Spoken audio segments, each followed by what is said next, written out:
महाकारुणिक भगवान गौतम बुद्ध, विश्वरत्न विश्वभूषण डॉक्टर बाबासाहेब आंबेडकर यांना 55 प्रणाम.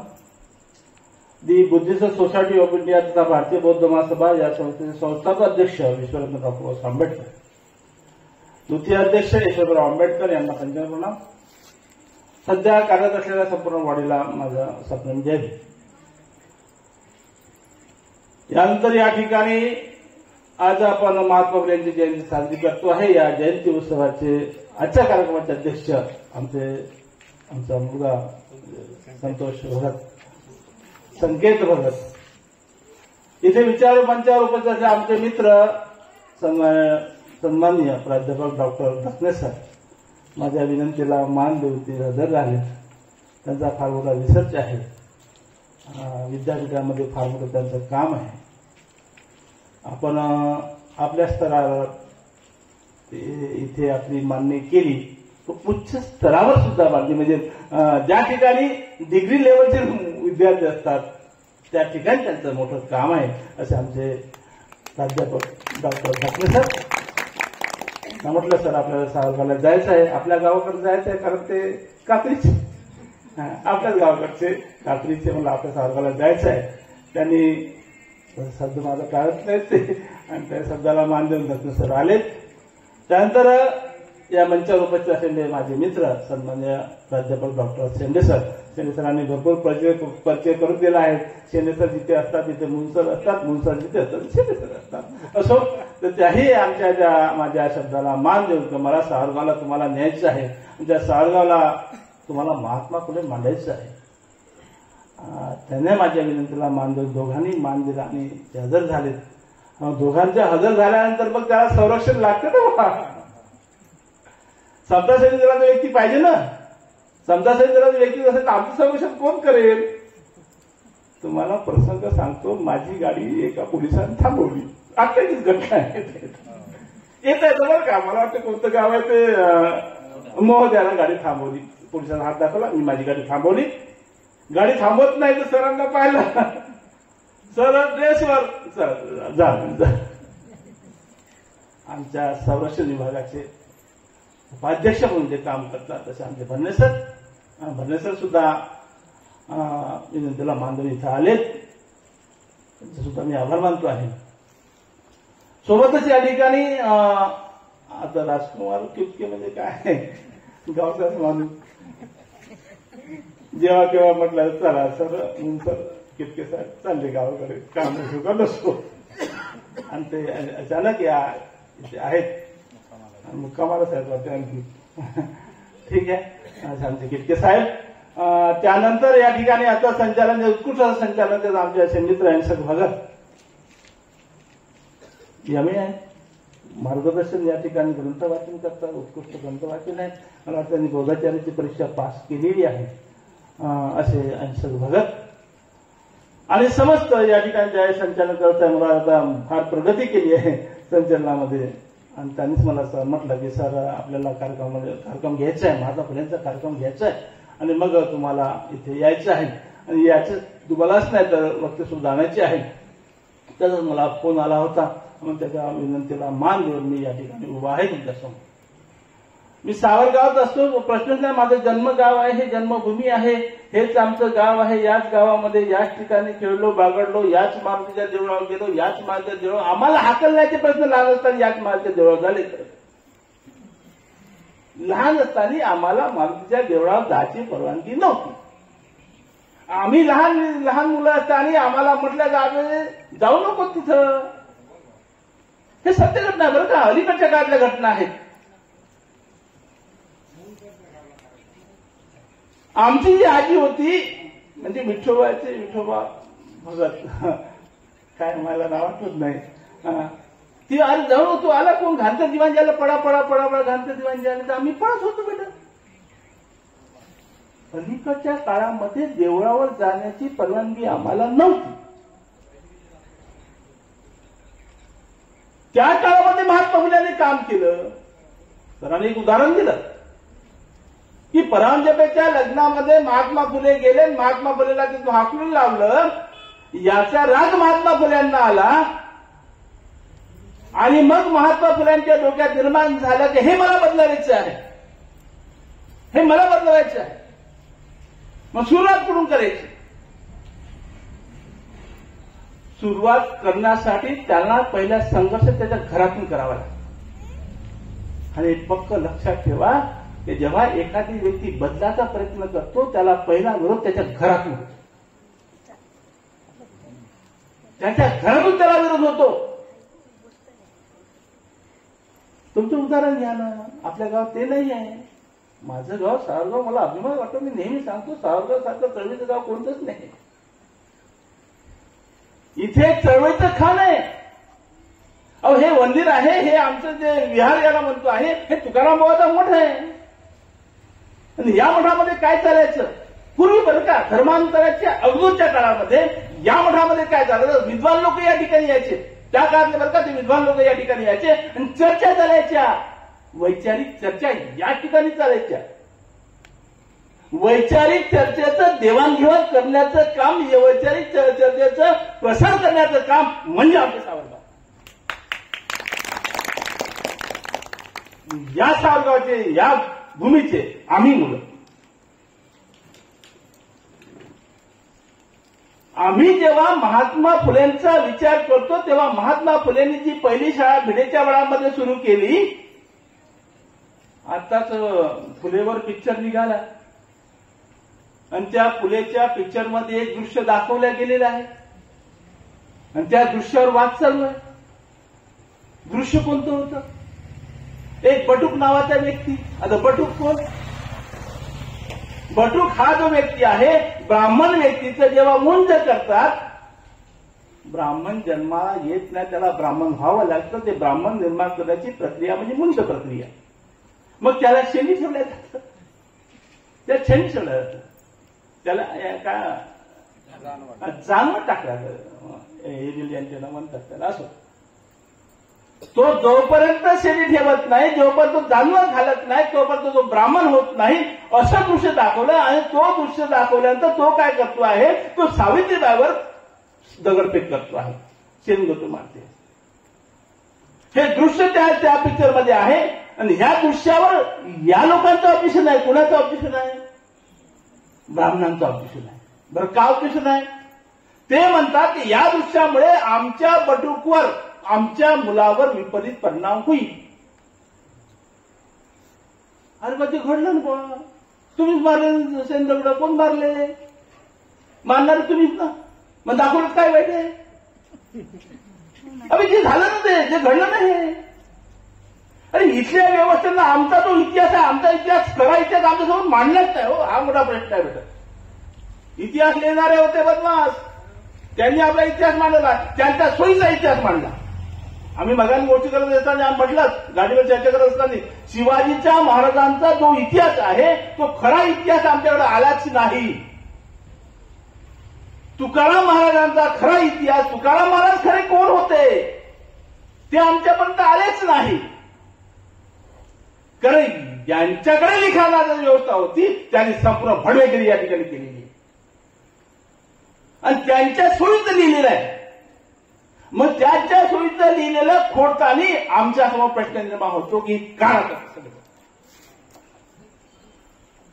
इथं आम्हाला लहानपणापासून शिकवल्या गेलं होतं, शिकवलंय मास्तर सुद्धा. फार शोकांची काय सर आपल्या शिक्षक व्यवस्थेची. मी नेहमी म्हणतोय शिक्षण व्यवस्थेत फार शोकांची काय, इथले शिक्षणच बदमाश आहे. ज्या प्रकारचं शिक्षण या ठिकाणी द्यायला पाहिजे होतं त्या प्रकारचं शिक्षण या ठिकाणी दिलं नाही. आणि शिक्षण जर कोणतं पाहिलं तुम्हाला लक्षात घ्यायचं असेल, महात्मा फुलेंची शाळा सुरू केली, महात्मा फुलेंची अभ्यासक्रम निर्माण केला.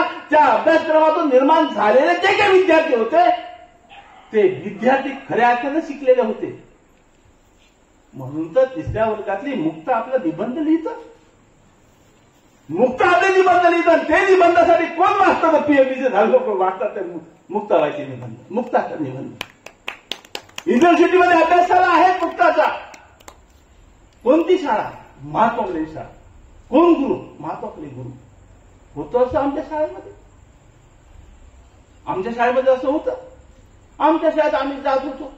मला वाटतं नागपंचमीच्या दिवशी आम्ही ते पाठीवर काढायचे, नाक काढायचे, नाक घेऊन जायचा. आणि चालेल कुठे आम्ही लहान लहान शाळेत. मग त्या नागवर कथा सांगायचे. जरा सांगणार तू आमचे शेंडे सर लेख आहे का माहिती. मग ते कथा सांगायचे. कोणती कथा सांगायची ते. तो नाग होता, एक शेतकरी होता. शेतात तो नागरण करत होता. नागरण करता करता तो शेतामध्ये साप लागली तिचे बिले मारले गेले. मग त्याला काय झालं, डूब झाला. कथा यांच्या आम्हाला सांगायचे, मुलांना सांगायचे की आता त्याला आम्ही साप डूब धरतच नाही. आमच्या लहान मनावर जे संस्कार करायला ज्या शिक्षकांना संस्कार पाहिजे ते शिक्षक जोपर्यंत संस्कारमय होत नाही तोपर्यंत इथली जी व्यवस्था ही व्यवस्था बदलत नाही. महात्मा फुलेंचं सगळं वाङ्मय तुम्ही वाचा. मग ते शेतकऱ्यांचं असूल असेल, ते टिळकचं नाटक असेल की समग्र वाङ्मय असेल, हे जेव्हा आम्ही बारकाईने वाचतो का नाही तेव्हा आमच्या लक्षात येतं की या ठिकाणी महात्मा फुलेंचं शिक्षण प्रणाली जी होती ही इथली व्यवस्था बदलण्याची होती. इथली व्यवस्था चिकित्सक दृष्टिकोन निर्माण करणारी शिक्षण व्यवस्था होती. आमच्या या शिक्षण व्यवस्थेने चिकित्सक दृष्टिकोन निर्माण केलाच नाही. आमची जी शिक्षण व्यवस्था आहे या शिक्षण व्यवस्थेनं चिकित्सक दृष्टिकोन माणसांना जे काय पाहिजे तर्कबुद्धीचा विचार करण्याची क्षमता विद्यार्थ्यांची वाढेल पाहिजे. ती तर्कबुद्धी वाढवण्याची क्षमता आमच्या शिक्षकांनी आमच्या विद्यार्थ्यांमध्ये निर्माण केलीच नाही. म्हणून आमच्या या भाकड कथा आजही तशाच चालू आहे.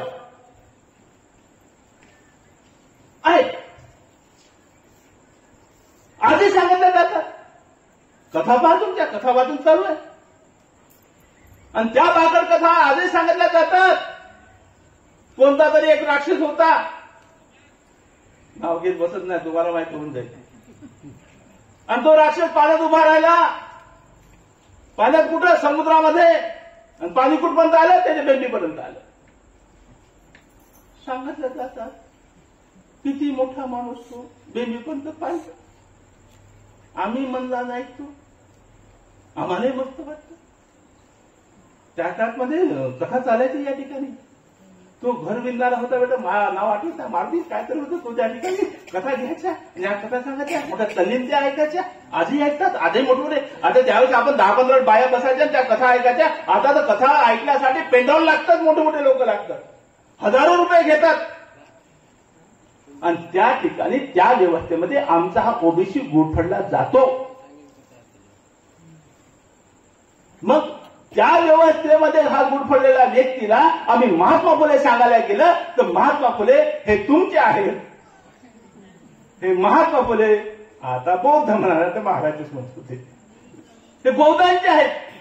हे आजपर्यंत मला सरांनी आताच सांगितलं, अरे आमच्या शाळेचा प्राध्यापक व्यक्ती असं म्हणतो आहे. किती शोकांतिक आहे. प्राध्यापक मंडळी म्हणते की मला महात्मा फुले माहीत नाही. कुठं डोकं मारावं. माळी समाजाचा माणूस काय केलं, आमच्यासाठी काय केलं. ज्या प्राध्यापकाला महात्मा फुले माहिती तू सोडून दे नोकरी. कशाला घेता, लाखो पगार आहे या प्राध्यापकांचा. यांचा पगार लाखाचे भरून पगार आहे. 2-2 लाख रुपये याचे जवळपास जातात. 2 लाख तू फुकटची घेता ना. महात्मा फुले तुला कसं माहित नाही रो, कसा तू प्राध्यापक झालास. आपण तुझ्या डिग्र्या कुठे आहेत, पैशात मिळवण्या डिग्री आहेत. डिग्री जर शोधायची असेल, शिक्षण जर शोधायचं असेल तर महात्मा फुलेंचं शिक्षण शोधावं. तिथं नेहमी प्रश्न उपस्थित केला जातं की बौद्धांनी एवढी प्रगती केली, बौद्धांनी प्रगती केली, इतरांच्या तुलनेत बौद्धांची प्रगती जास्त आहे, मान्यच करावं लागेल. हेच सारं खूपच आहे. हेच सारं खूपच आहे. बौद्धांनी प्रगती केली, मग का बौद्धांनी प्रगती केली. इथल्या आरक्षणावर घाला घालण्याचं काम जर आपण शोधलं का नाही, त्यामागे हे कारण मिळतं की बौद्धांनी प्रगती केली, मग यांची प्रगती कमी व्हावं म्हणून त्यांनी काय केलं की या ठिकाणी वर्गवारी निर्माण केली. गव्हर्नमेंटनं केली, अपकडं केली, करू द्या. मग बौद्धांनी निर्माण, माझं जे कोणी ऐकत असेल, जे ओबीसी व्यक्ती असेल त्यांनी पुरेपूर लक्ष द्यावं की बौद्धांच्या प्रगतीचे कारण काय, कशामुळे बौद्धांनी प्रगती केली. याचं पहिलं कारण आहे. पहिलं कारण कोणतं आहे की या लोकांनी महात्मा फुलेंना स्वीकारलं, या लोकांनी बाबासाहेबांना स्वीकारलं. या लोकांनी शिवाजीला स्वीकारलं. स्वीकारलं म्हणजे काय? त्यांचे विचार स्वीकारले. निवळ घरी फोटो लावून बसले नाहीत, त्यांचे विचार स्वीकारले. बौद्धांच्या प्रगतीसाठी जर आपण एकंदर अभ्यास केला असं लक्षात येतं की या लोकांनी काय केलं, की या लोकांनी स्वीकारलं. या लोकांनी आम्हाला काय सांगितलं की बापू असं स्वीकारू नको, परीक्षण केल्याशिवाय स्वीकारू नको, चिकित्सक दृष्टिकोन स्वीकारला म्हणून आम्ही प्रगती केली. आम्ही आता भाकड कथा ऐकत नाही. एक होता राजा, त्याला खाल्ला भजान, मग काय मजाच मजा, हे आम्ही ऐकत नाही. आम्ही बंद केलं, आम्ही बंद केलं. आता आम्ही विचार करतो अरे याच्यात काही खरं नाही, हे तू सांगत नाही का नाही, याच्यात आम्ही आता प्रश्न विचारायला लागलो. आणि प्रश्न विचारण्याची क्षमता आहे ती आमच्या या शिक्षणात, या माणसाच्या शिक्षणातून आमच्यापर्यंत आलेली आहे. राहता सरांनी उल्लेख केला, असंच गुरु स्वीकारला नाही बाबासाहेबांना, बाबासाहेबांनी असंच नाही स्वीकारलं कोणाला. जगातला विद्वान एखाद्याला गुरु मानतो, तो माणूस किती मोठा असेल. जगातला विद्वान. अहो आता ताऱ्याला नाव दिलंय बाबासाहेबांचं, काल परवाची गोष्ट आहे, ताऱ्याला नाव आहे बरं का. बाबासाहेबांचं नाव ताऱ्याला दिलंय. आपण तर विद्यापीठ मागत बसलो, अरे सूर्य तारे बाबासाहेबांच्या नावानं जय जयकार करतील. पुढे आम्ही महात्मा फुलेला स्वीकारलं, महात्मा फुल्यांच्या विचाराला स्वीकारलं म्हणून आम्ही प्रगती केली. दुसरा मुद्दा की या ठिकाणी आम्ही धर्मग्रंथ नाकारले. सहसळ जे काय परंपरागत धर्मग्रंथ होते ते बौद्धांनी नाकारले, इतरांनी नाही नाकारले. इतर आजच त्याच्या अवस्थे आहेत म्हणून आजच त्याच अवस्थेत तुम्हाला दत्तानी दिसतील. सरांनी उल्लेख केला या ठिकाणी की या जगामध्ये आपण जर विचार केला तर काय स्थिती दिसतं, समाजाची काय स्थिती आहे. जे लोक आहेत, जे लोक म्हणतात की या लोकांनी प्रगती केली, कारण यांना आरक्षण मिळालं, यांनी प्रगती केली. तुमचा सत्य सांगतोय काय स्थिती आहे जगा या भारत देशाची. एकंदर या भारत देशामध्ये 6,300 जाती आहेत. त्यापैकी एसटी जाती 59 आहेत. महाराष्ट्रात विचार केला 59 जाती आहेत आणि 13% आरक्षण आहे. एसटी आहे, एसटी 47 आहे, आरक्षण 7% आहे. ओबीसी आहे, एकूण जाती 346 आहे, आरक्षण 19% आहे. एसबीसी आहे, आरक्षण 7% आहे, 2% लोक आहेत. त्यानंतर एनटीआय, व्हीजेएनटी आहेत. या सगळ्यांनी बाबासाहेबांच्या सवलतीचा फायदा घेतला. नाव फक्त कुणावर आलं, बौद्धांनी प्रगती केली. हे लोक बैमान झाले. ओबीसीच्या आरक्षणासाठी ओबीसींना फायदा घेणारे भरपूर आहेत, पण ओबीसी लोकांना बाबासाहेब पत्ती पडत नाही. ओबीसी लोकांना महात्मा फुले पत्ती पडत नाही. की या लोकांनी प्रगती केली. का प्रगती केली मी आता तुम्हाला सांगितलं की बाबासाहेबांच्या आरक्षण तर हा नंतरचा भाग येतो. ज्या ज्या लोकांनी आरक्षण फायदा घेतला त्या लोकांनी मात्र बैमान झाले.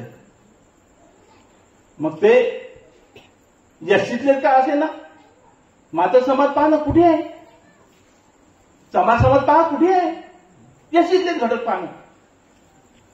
ओबीसीतल्या काही लोकांनी फायदा घेतला, पुरेपूर नाही. विशिष्ट लोकांनी फायदा घेतला, परंतु ते काय करतात, तेच परंपरागत जीवन जगतात, त्याच पद्धतीने जीवन जगतात. हाच एक असा समाज आहे की या समाजाने प्रगती केली आणि या प्रगतीच्या मागचं कारण कोण असेल तर बाबासाहेबांनी आम्हाला दाखवला रस्ता. बाबासाहेबांनी ज्याला गुरु मानलं त्या गुरुचा हा रस्ता. सरांनी उल्लेख केला या ठिकाणी भिडेमध्ये शाळा सुरू केली. मी 2दा जाऊन आलो सर त्या भिडेच्या वाड्यामध्ये, महात्मा फुलेंच्या घरामध्ये 2दा जाऊन आलो. त्या ठिकाणी पाय एक झाड लावलेलं आहे, तुळशी झाड लावलेलं आहे. त्या ठिकाणी तुळशीच्या झाडाखाली सावित्रीबाई फुलेंची अस्थी आहे. बाजूला सौध आहे. इकडे महात्मा फुले आणि सावित्रीबाई फुलेंचे पुतळे आहेत छोटे छोटे. 2दा जाऊन आलो. त्याच दिवशी मी भिडेवाड्यात गेलो. भिडेवाडा ज्या ठिकाणी मुलींची पहिली शाळा सुरू केली असं ते ठिकाण. असे या ठिकाणी गेलो तर त्या ठिकाणी त्यातला जो भिडेचा जो फोटो आहे तो भिडेचा फोटो असा त्या ठिकाणी लावलेला होता. आतमध्ये सगळं धूळ खाडलेलं, मळकट चढलेलं, सगळं आम्ही पाहिलो. माझी पत्नी सुद्धा त्यासोबत होती, माझा मुलगा डॉक्टर तो सुद्धा माझ्यासोबत होता. आम्ही त्या ठिकाणी पाहिलं आणि बाजूला सर तुमच्या पुण्यातला तो घालवायचा गणपती त्या साईडला, अगदी अपोजिट साईडला. एकीकडे महात्मा फुलेने चालू केलेली शाळा आणि दुसऱ्या बाजूला तो हलवायचा गणपती. दुसऱ्या बाजूला सत्य घटना सांगतो आहे की ज्यावेळेस गणपती उत्सव असतात तेव्हा 25,000 स्त्रिया सकाळच्या प्रार्थनेसाठी असतात. 75,000 स्त्रिया सकाळच्या प्रार्थनेसाठी असतात. परंतु ज्या बायांना त्या ठिकाणी शिकण्याची मुभा केली, ज्या मुलींना शिकण्याची शाळा सुरू केली, ते पडकं घर आज आहे. मला वाटतं आता कुठेतरी त्या सरकारनं घेतलेलं आहे, त्या ठिकाणी स्मारक उभारणार आहे. मग ते पडण्याच्या अवस्थेमध्ये आहे. ते स्थिती आहे. काय महात्मा फुलेंना वाटत होतं की मी ज्या स्त्रियांना मी शिकवतो आहे त्या स्त्रिया खरोखरच असं करतील? अहो, इथे गणपती उत्सव निर्माण करण्याचं षडयंत्र या लोकमान्य टिळकांनी उभं केलं. महात्मा फुलेंना काउंटर करण्यासाठी या ठिकाणी तुमचे गणपती उत्सव सुरू केले. कारण महात्मा फुले शिवजयंती उत्सव सुरू करायचा होता. शिवाजी महाराजांचा जयंती उत्सव 10 दिवस सुरू करायचा होता महात्मा फुलेंना. त्याला काउंटर करण्यासाठी या ठिकाणी गणपती उत्सव सुरू केले 10 दिवस. आणि त्या ठिकाणी आमचा ओबीसी माणूस भरकडला गेला, इतर समाज भरकडला गेला. ही जी परिस्थिती आहे, ही परिस्थिती जोपर्यंत 75,000 स्त्रिया या वाड्याकडे वळत नाही, माझी सांगण्याचा दृष्टी असा, या फुलेंच्या शिक्षणाकडे जोपर्यंत वळत नाही तोपर्यंत आमच्यामध्ये सुधारणा होणं अशक्य आहे. या स्त्रिया, कारण म्हटलं जातं स्त्रियांचं जोपर्यंत स्त्रिया दुरुस्त होत नाही तोपर्यंत जग बदलत नाही. जग बदलवण्याचं सामर्थ्य स्त्रियांमध्येच आहे. जग बदलवण्याचं सामर्थ्य स्त्रियांमध्येच आहे. आणि जोपर्यंत ह्या स्त्रिया शिक्षित होत नाही, आमच्या गावची शाळा परिस्थिती अशी आहे, आमची शाळा तोडली ना तर त्या ठिकाणी मंदिर आहे बेटा. कुठं चालला समाज? शाळा तोडून मंदिर बांधलं. अरे जिथे शिक्षण आहे तिथे प्रगती आहे. म्हणून तर महात्मा फुलेने म्हटलंय, नीती विना मती गेली, मती विना नीती गेली, नीती विना गती गेली, गती विना वित्त गेले, वित्त विना शूद्र घडले. एवढे अनर्थ एका विद्येने केले. हे महात्मा फुलेला सांगावं लागलं. आता शिका तुम्ही, हेच बाबासाहेबांना सांगितलं, शिका रे, शिका. आणि आमच्या मी नेहमी म्हणतो सर, विद्यार्थ्यांना म्हणतो आहे की आमचे जे काय अन्न वस्त्र निवारा आरोग्य शिक्षण हे जे सांगितलं जातं, आमच्या मूलभूत गरजा कोणत्या? अन्न वस्त्र आरोग्य, अन्न वस्त्र निवारा आणि आरोग्य, याचा क्रम काय लावतात? अन्न पहिले, अन्न वस्त्र पहिले, अन्न नंतर वस्त्र, नंतर निवारा, नंतर आरोग्य, नंतर शिक्षण. शिक्षण कोणत्या क्रमांकावर? 5व्या क्रमांकावर. आता हा क्रम चुकला तुमचा, हा क्रम चुकला. क्रम कसा चुकला बुवा? नाही, पहिले 3 होते आता 5 आहेत. हा, पहिले 3 होते आता 5 सांगतात. पुस्तकामध्ये 5 आहे. तुम्ही जर शिक्षण देतात त्यांना 5 सांगतात की अन्न वस्त्र निवारा आरोग्य शिक्षण. शिक्षण हे 5व्या क्रमांकावर देऊन ठेवलं की यांना माहिती आहे का ज्यांच्याकडे शिक्षण आहे त्यांच्याकडे अन्नाला कमी नाही. जे अन्नाच्या पाठीमागे लागलेत, जे निवड खाण्याच्या पाठीमागे लागले, अन्नाच्या पाठीमागे लागले, त्यांच्याकडे अन्नाची कमतरता आहे. मग हे शिक्षणाची सुरुवात होते कुठून? मी विद्यार्थ्यांना सांगा, अरे होते कुठून? पहिली त्याचे गुरु म्हटलं माता म्हटलं जातं, आई म्हटलं जातं. आई ही त्याची पहिले गुरु असतं. आई त्याला जेव्हा बाळ जन्माला येतं, बाळ सांगतं, बाळाला ती आई सांगतं, बा तुझं अन्न इथे आहे. त्याची जेव्हा त्याला जगतं तेव्हा त्या बाळाला कळतं की नाही माझं अन्न इथे आहे. ती शिक्षणाची पहिली पायरी ती आई शिकवते, ती माता शिकवते. मग त्या मुलाला घ्या ना, मग बरं बापाने घेतलं का नाही, तर बापाजवळ गेलं तर जरी साठायला लागतील ते. त्याला माहित असतं की माझं अन्न इथे आहे, माझ्या मायनं ते शिकवलेलं आहे, मला माझ्या मायनं शिकवलेलं आहे की माझं अन्न इथे आहे. मग ते बापाजवळ गेलं का नाही, बापा ते साठाजवळ जातात पुढचं लहानचं. त्याला कारण त्याला माहित असतं का माझ्या आईने हे शिकवलं, माझी आई जे जे शिकवल ते ते खरं आहे असं त्याच्या विमोलं जातं. आणि माझी आई जी आहे तर माझ्या आईने इथे जर वैज्ञानिक दृष्टिकोन पेरला तर आमच्या 75 स्त्रिया, 1000 ज्या स्त्रिया आहेत त्या स्त्रिया भिडेवाड्याकर ज्या ठिकाणी शाळा सुरू झाले त्या ठिकाणी गेल्याशिवाय राहणार नाही. कारण आमच्या या ज्या शिक्षण व्यवस्था आहे या व्यवस्थेत हा सगळा घोळ केलेला आहे. या 2 मुद्दे घेतलेले आहेत, असे एकूण 10 मुद्दे आहेत. 10 मुद्द्यापैकी 3रा मुद्दा आहे आम्हाला जायचं आहे तिथं.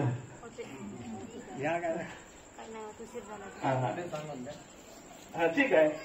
आम्ही काय केलेलं आहे की या व्यवस्थेत जे काही धर्मग्रंथ आहे ते आम्ही नाकारलेले आहे आणि आम्ही धर्मग्रंथ बाबासाहेबांनी सांगितलेला धर्मग्रंथ आम्ही स्वीकारलेला आहे. बुद्धांचा धर्मग्रंथ बाबासाहेबांनी सगळं साहित्य आम्ही प्रमाण मानतो आहे, त्याला चॅलेंज नाही. बाबासाहेबांच्या ग्रंथाला चॅलेंज नाही, जगाने स्वीकारलेला आहे. जगानं बाबासाहेबाला जगानं वाचलं का नाही, प्रत्येक जग पुढे जाईल. जे जे वाचत ते पुढे जाईल. बाबासाहेबाला एवढंच कर तुम्ही वाचा, बाबासाहेब तुम्ही वाचले आणि त्या तुम्ही वागायला लागले का पुढे गेल्याशिवाय राहत नाही. इसला कोणताही समाज असेल, कोणताही देश असेल, तो देश फक्त बाबासाहेबाला वाचावं आणि बाबासाहेबाच्या विचारावर प्रगती करावी झाल्याशिवाय राहत नाही. आम्ही त्याचे उदाहरण आहोत. आम्ही बाबासाहेब स्वीकारला कारण आमच्या बाबासाहेबांनी महात्मा फुले स्वीकारला, त्या बाबासाहेबांना आम्ही स्वीकारलं म्हणून आम्ही प्रगती केली. मी आता सांगितलेलं आहे की या व्यवस्थेत जे जे काही महापुरुष होऊन गेले ते आम्ही स्वीकारलेलं आहे. बुद्धापासून तर त्या ठिकाणी चारवाक सुद्धा येतं. चारवाक फार मोठा महान व्यक्ती होऊन गेला, त्याचं सुद्धा आहे, आपण त्या ठिकाणी वापर करणार नाही. नंतर आहे की आम्ही काय केलं, बौद्धांनी काय केलं, का प्रगती केली बौद्धांनी. आम्ही परंपरागत व्यवसाय सोडले. कोणते सोडले? आम्ही आता ढोर मेला नेत नाही ना, नेत नाही आम्ही.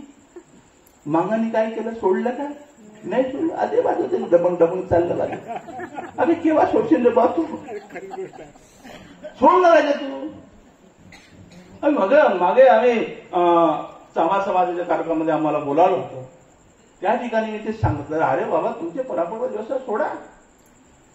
जोपर्यंत तुम्ही परंपरागत व्यवसाय सोडणार नाही तोपर्यंत तुम्हाला बुद्धीची काय धरताच येणार नाही. आम्ही सोडली ना, आम्ही उदाहरण आमचं मॉडेल आहे ना, त्याचं मॉडेल आहे. हा समाज मॉडेल आहे बरं का, तुम्ही मॉडेल आहेत, तुमचं अनुकरण तर करतात. आज तुम्ही पांढऱ्या साड्या घालायला लागल्या का रे, त्याही आता पांढऱ्या साड्या घालतात. बदलवला ट्रेन बदलवला. तुमच्या बीएसएन समोर एक आहे ब्रह्मकुमारी म्हणून, सगळ्या बाया पांढऱ्या साड्या घालून येतात. कारण आपण पांढऱ्या साड्या घालतो. नाही तर पहिले पांढरी साडी म्हणलं म्हणजे काय, गेली बा इथं नवरा गेला, इथं नवरा गेला म्हणजे पांढरी साडी. आता सगळ्याचे नवरे गेले, सगळ्या पांढऱ्या आहेत. आम्ही ज्यांचे उत्सव साजरे करायला लागलो तेही आता त्यांची ज्याची होत नाही तेही लागले बरं का त्यांचे उत्सव. कारण तुम्ही मॉडेल आहात म्हणून सरांनी उल्लेख केला. मॉडेल असताना आम्ही कसं वागायला पाहिजे. सरांनी आता म्हटलं तुम्ही मॉडेल आहात ना, मग भरपडू नका. फार सुंदर सांगितलं सरांनी, शिंदे सरांनी. भरपड आम्ही मॉडेल आहे बरं का. आम्ही तुम्ही जे जे करा ते करता. तुम्ही जे जे करा ते करता. फक्त तुम्ही काय करता हे ठरवून तुम्ही ते करा.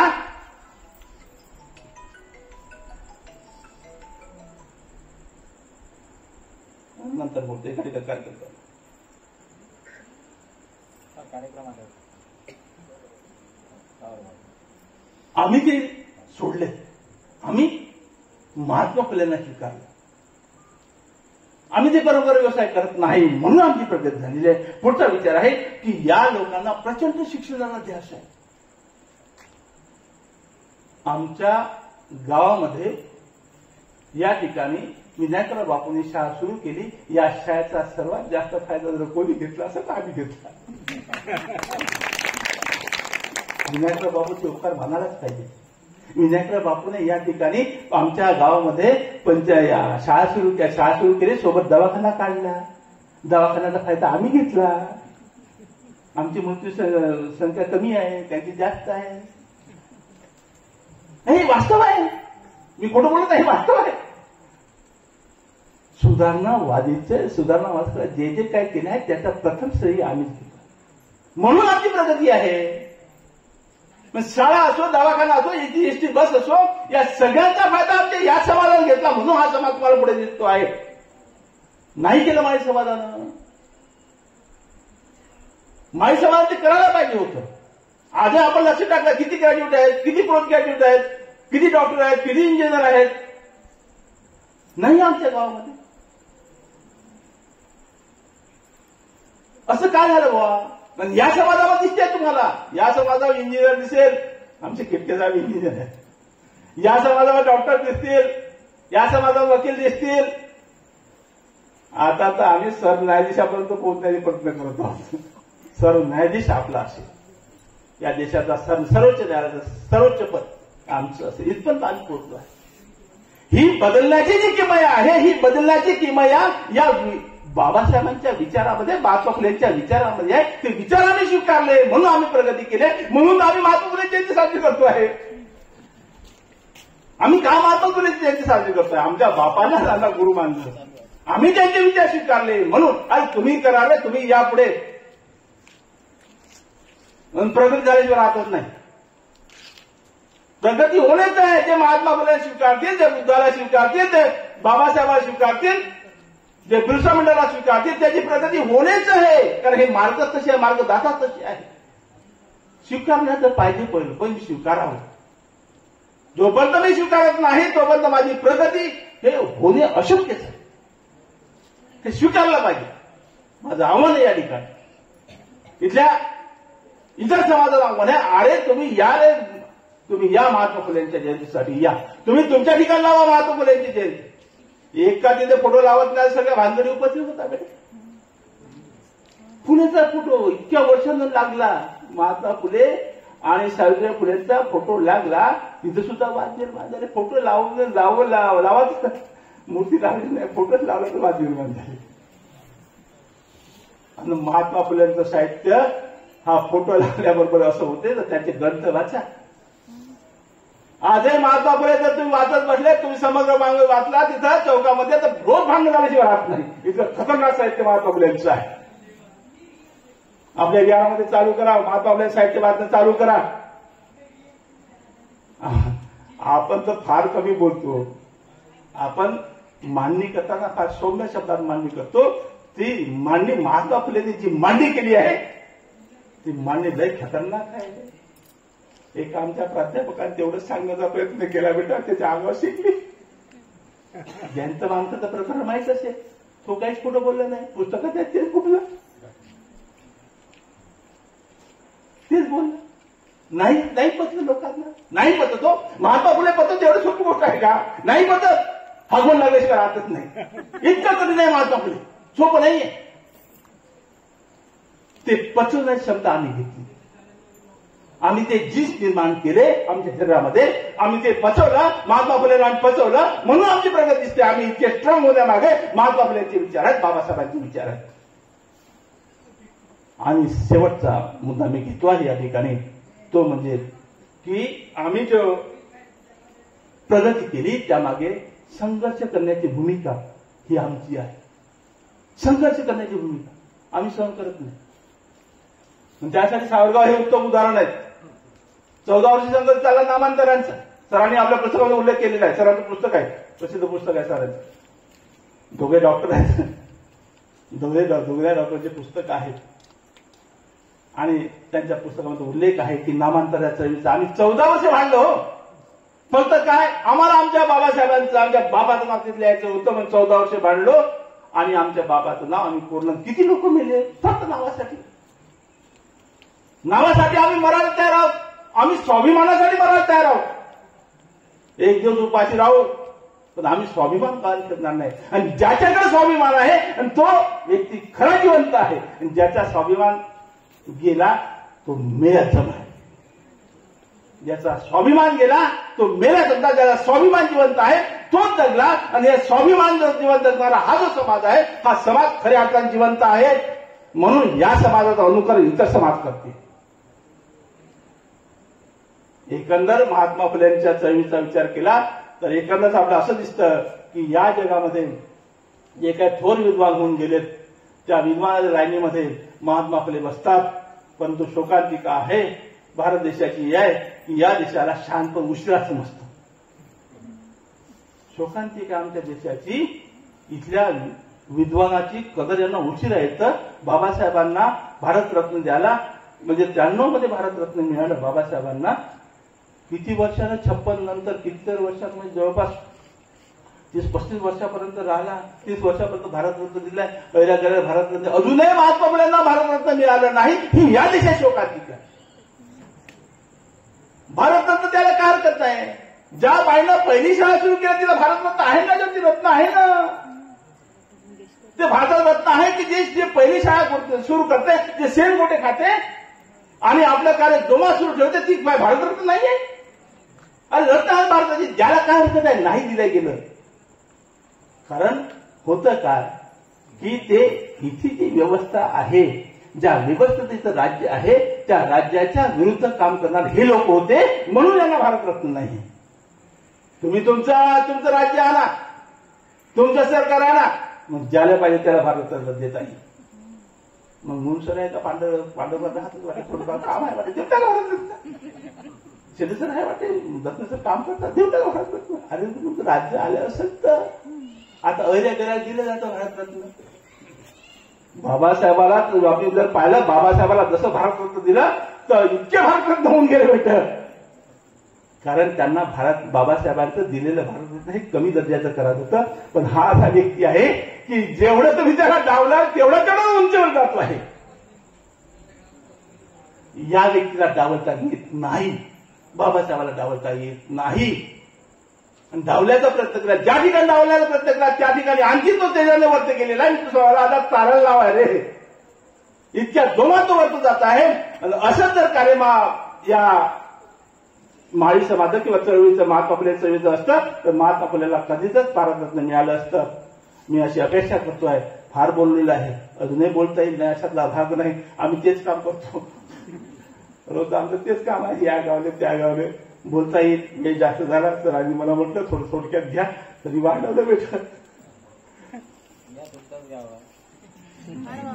काय बरंच सांगते नाही आम्हाला जायचं आहे दूर जायचं आहे. आमच्या चळवळी वाढवा. आम्हाला भारतरत्न मिळवायचं आहे. महात्मा फुलेला भारतरत्न मिळवणं हे आमचं ध्येय असलं पाहिजे. महात्मा ज्योतिबा सावित्रीबाई फुलेंना भारतरत्न मिळालं पाहिजे. आता कुठेतरी भारत आपल्या पुण्याला सावित्रीबाई फुले विद्यापीठाला नाव दिलं. इतकी वर्षानंतर त्यांना भारतरत्न द्यावं ही अपेक्षा मी सावरगावकडून करतो आहे. मी माझ्या मंडळीकडून करतो आहे. माझ्या नातलगाकडून करतो आहे. एकंदर या गावच्या जन्मभूमीतून मी अपेक्षा करतो आहे की महात्मा फुलेला या काळामध्ये भारतरत्न द्यावं हीच अपेक्षा करतो आहे. थांबतोय. जय भीम जय भारत.